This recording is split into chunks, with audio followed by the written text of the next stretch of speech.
চায়ের সাথে toast biscuit আমার খুব বেশি ভালো লাগে। কালকে রাত্রে বাবাকে বলাতে বাবা টোস্ট বিস্কুট নিয়ে এসেছে, তাই ভাবলাম সকালবেলা আর ভাতটা নাই খাই, এখন একটু চা করেছি, সাথে হচ্ছে বিস্কুট। দারুণ লাগছিল খেতে। প্যাকেটটা খুলেই আগে একটা মুখে দিলাম, তারপরে মনে পড়লো যে যেহেতু টোস্ট বিস্কুট, আগে এগুলোকে একটা বয়মের মধ্যে রেখে দিই, তারপরে আমি চা দিয়ে খাবো একটা দুটো করে। আগে হচ্ছে প্যাকেটটা খুলে ঠিকঠাক মতো রেখে নিচ্ছিলাম, তাহলে আর মচমচটা থাকবে না বাতাস লাগলে। আর এখন চা দিয়ে হচ্ছে বিস্কুট খাচ্ছিলাম। আর আমাদের গাছের কাঁঠালগুলো কিন্তু একের পর এক পাকা শুরু করেছে। বাড়িতে যে বেশ কিছু কাঁঠাল খেয়েছি। আর আমার মা হচ্ছে প্রাচ্যকে নিয়ে একটু আমাদের বাড়ির পাশের দোকানটাতে গেল। বললামই তো যে বাড়িতে আসলে প্রাচ্যের এটা ওইটা সেটা বায়না ধরে, যার কারণে এই দোকানটা থাকাতে আমাদের অনেকটা সুবিধা হয়ে গেছে।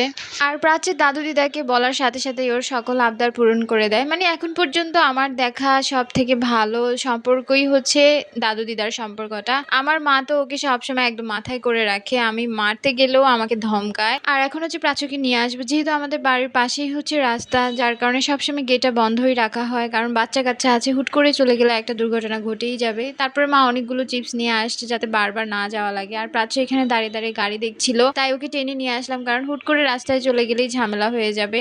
এনে গেটটাকে টুস করে লাগিয়ে দিলাম, তারপরে ওর শান্তি হয়নি, যার কারণে আমাদের ঘরের পেছনে চলে গেল। আমাদের ঘরের পেছনে জায়গাটা অনেক সুন্দর, মা সবসময় পরিষ্কার করে রাখে বলেই হচ্ছে আমরা ওইখানে যেয়ে বসতে পারি, রাস্তার কিছু গাড়ি টাড়ি দেখতে পারি। আর প্রাচ্যের জন্য সব থেকে প্লাস পয়েন্টই হচ্ছে এটা। আর দেখেন উঠোনের মধ্যে কি কড়া রোদ পড়েছে, একদমই বেরোতে পারছিলাম না। আর এখানে তুলসী গাছের বিশাল একটা ঝাঁক আছে, অনেকগুলো চারা উঠেছে, আমি বাসা যাওয়ার সময় নিয়ে যাব। আর আমাদের তুলসীর এই জায়গাটা এত সুন্দর হয়েছে, বেশ ভালো লাগে দেখতে। তারপরে প্রাচ্য এখানে খাওয়া দাওয়া করার পর ওর কিছু বন্ধু বান্ধব আসলো প্রাচ্যকে নেওয়ার জন্য, ও এখন ওদের সাথে খেলাধুলা করবে। তো আজকের মতো ভিডিওটা এখানেই শেষ করছি, তোমাদের সাথে নেক্সট ব্লগে আবারও দেখা হবে। টাটা।